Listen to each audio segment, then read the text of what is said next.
بسم اللہ الرحمن الرحیم نحمده ونصلی ونسلم علی رسولہ النبی الکریم اما بعد فاعوذ باللہ من الشیطان الرجیم بسم اللہ الرحمن الرحیم فاسألوا اہل ذکر ان کنتم لا تعلمون۔ آج ہم آپ کے سامنے صلاۃ التسبیح پڑھنے کا طریقہ کار بیان کریں گے۔ عموماً اس نماز کو لوگ بڑی بڑی راتوں میں، مقدس راتوں میں پڑھتے ہیں، اور پھر وہی لوگوں کو پریشانی ہوتی ہے کہ اس نماز کو پڑھنے کا طریقہ کار کیا ہے۔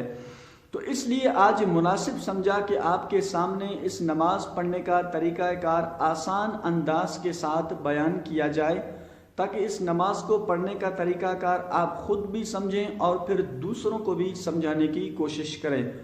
تو سب سے پہلے آپ صلاۃ التسبیح کی نیت کریں گے، 4 رکعت نفل صلاۃ التسبیح کی۔ اس کے بعد اللہ اکبر کہتے ہوئے دونوں ہاتھوں کو باندھ کر آپ ثنا پڑھیں گے، یعنی سبحانک اللہم۔ ثنا پڑھنے کے بعد آپ 15 مرتبہ یہ والی تسبیح پڑھیں گے، سبحان اللہ والحمد للہ ولا الہ الا اللہ واللہ اکبر۔ 15 مرتبہ تسبیح کہنے کے بعد آپ پھر اعوذ باللہ، بسم اللہ، اسی طرح پھر الحمد شریف اور سورت پڑھ کر اس کے بعد پھر آپ 10 مرتبہ یہ والی تسبیح پڑھیں گے، سبحان اللہ والحمد للہ ولا الہ الا اللہ واللہ اکبر۔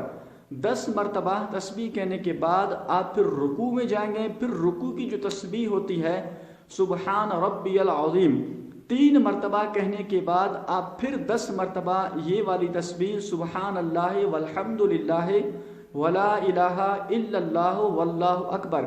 یہ والی تسبیح میں بار بار اس لیے پڑھ رہا ہوں تاکہ آپ بار بار سن کر آپ کو یہ تسبیح یاد بھی رہے۔ جب رکوع میں آپ نے 10 مرتبہ یہ والی تسبیح پڑھی تو اس کے بعد آپ اٹھیں گے، سمیع اللہ لمن حمدہ ربنا ولک الحمد، ربنا ولک الحمد کہنے کے بعد آپ پھر 10 مرتبہ یہ والی تسبیح سبحان اللہ والحمد للہ ولا الہ الا اللہ واللہ اکبر 10 مرتبہ یہ تسبیح پڑھ کر آپ پھر سجدے میں جائیں گے۔ پھر سجدے کی جو تسبیح ہوتی ہے سبحان ربی الاعلی، 3 مرتبہ کہنے کے بعد آپ پھر 10 مرتبہ یہ والی تسبیح پڑھیں گے، سبحان اللہ والحمد للہ ولا الہ الا اللہ واللہ اکبر۔ 10 مرتبہ یہ تسبیح پڑھ کر پھر ایک سجدے سے آپ اٹھیں گے۔ پھر 2 سجدوں کے درمیان جو ہے آپ پھر 10 مرتبہ تسبیح پڑھیں گے، یعنی دوسرے سجدے میں جانے سے پہلے آپ 10 مرتبہ پھر یہ والی تسبیح پڑھیں گے، سبحان اللہ والحمد للہ ولا الہ الا اللہ واللہ اکبر۔ 10 مرتبہ تسبیح پڑھنے کے بعد پھر آپ دوسرے سجدے میں جائیں گے۔ سجدے کی تسبیح کہنے کے بعد پھر آپ 10 مرتبہ یہ والی تسبیح پڑھیں گے۔ اس کے بعد آپ دوسری رکعت کے لیے جب کھڑے ہوں گے تو پھر آپ 15 مرتبہ یہ والی تسبیح پڑھیں گے، سبحان اللہ والحمد للہ ولا الہ الا اللہ واللہ اکبر، یعنی ہر رکعت کے شروع میں 15 مرتبہ تسبیح پڑھیں گے، اس کے بعد پھر 10 مرتبہ آپ تسبیح پڑھیں گے۔ تو دوسری رکعت کے لیے جب آپ اٹھ گئے تو پھر آپ 15 مرتبہ یہ تسبیح پڑھ کر اس کے بعد پھر الحمد شریف سورت، اس کے بعد پھر آپ 10 مرتبہ یہ والی تسبیح پڑھ کر اس کے بعد پھر جو رکوع میں پڑھتے ہیں اور پھر قومے میں پڑھتے ہیں، جو طریقہ کار پہلی رکعت میں بیان کیا گیا ہے اسی انداز کے ساتھ آپ 10 مرتبہ یہ تسبیح پڑھیں گے۔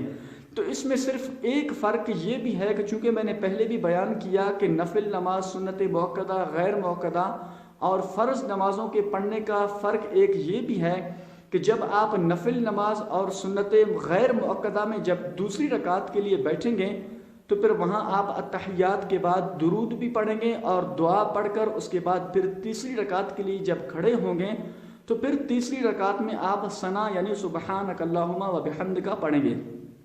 تو یہاں بھی ایسے ہی ہے، جب آپ دوسری رکعت میں بیٹھ گئے اتحیات کے بعد درود بھی پڑھیں گے، دعا بھی پڑھیں گے، اس کے بعد جب تیسری رکعت کے لیے کھڑے ہوں گے تو آپ سبحانک اللہم پڑھیں گے۔ ثنا پڑھنے کے بعد پھر آپ 15 مرتبہ یہ والی تسبیح، اسی طرح پھر جس انداز کے ساتھ جو پہلی رکعت میں طریقہ کار بیان کیا گیا اسی انداز کے ساتھ آپ 10 مرتبہ تسبیح پڑھیں گے۔ تو یہ مختصراً جو ہے میں نے سمجھانے کی کوشش کی ہے۔ آپ توجہ کے ساتھ اس کو اگر بار بار سنیں گے تو مجھے امید ہے کہ اس نماز کو پڑھنے کا طریقہ کار آپ سمجھ جائیں گے۔ اللہ کریم جل جلالہ ہم سب کو عمل کی توفیق عطا فرمائے۔ وآخر دعوانا ان الحمد للہ رب العالمین۔